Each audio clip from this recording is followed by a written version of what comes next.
روایت اطلب العلم ولو بالسین هست. اینم بگم چون این خیلی بهش استناد میشه، بحثم جمع میکنم.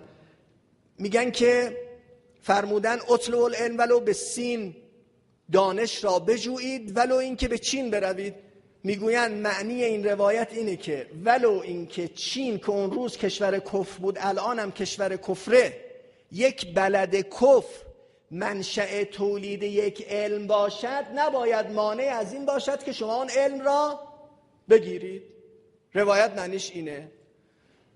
ما میگیم خب حالا روایت ببینیم یه جور دیگه هم نمیشه معنی کرد، اینجوری معنی کنیم علم را بیاموزید ولو آنکه لازم باشد تا آن سر دنیا که چین یک کشور بسیار دوری بود برای آموختن این علم بروید. علم حقیقی را بیاموزید. در معنی اول اطلب العلم، اون العلم علش میشه استغراق، یعنی هر علمی را بیاموزید ولو اینکه منشأش بلد کفر باشه. در معنی دوم العلم میشه فلام عهد، یعنی علم مشروع و معهود را بیاموزید ولو اینکه مجبور باشید تا چین برید. اگه امام صادق علیه السلام را به چین تبعید کردن، تکلیف علم آموزی از شما ساقط نمی شود، برید بیاموزید.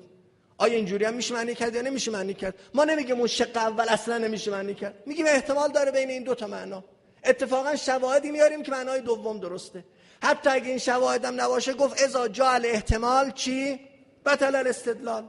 دیگه به یه حدیثی که ذو وجهینه که نمیشه استدلال کرد که.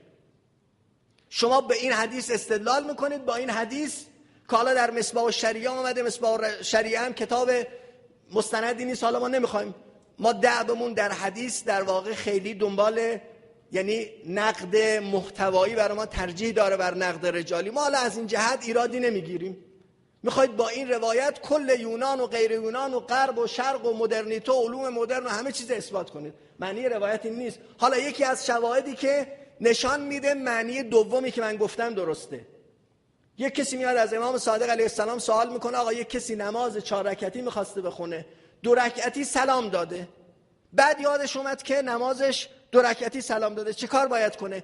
امام فرمود هر موقعی که یادش آمد 2 رکعت بعد میخونه، حالا لابد راجع به نافله‌ای بوده، نماز مستحبی بوده، چیزی بوده، هر موقعی که یادش آمد 2 رکعت بعدی را میخواند ولو بلغ السین، ولو اینکه تا چین اون سر دنیا رفته باشه. یعنی بلغ السین ولو بالسین نماد بعد راه و بعد مسافت بوده است، نه اینکه بگیم منشأ تولید علم. حالا لوفرز او بوده، خیلی خب این روایت میره در کنار اون 7-8 روایت و در تقابل با اون دسته از روایات که ما اینجوری در واقع مسئله را جمع کردیم. انشاءالله که خداوند به همه ما توفیق دستیابی به معرفت و علم حقیقی و صحیح را که در واقع لازمش رفتن به در خانه اهل بیت است عنایت بفرماید. و السلام علیکم و رحمت الله و برکاته.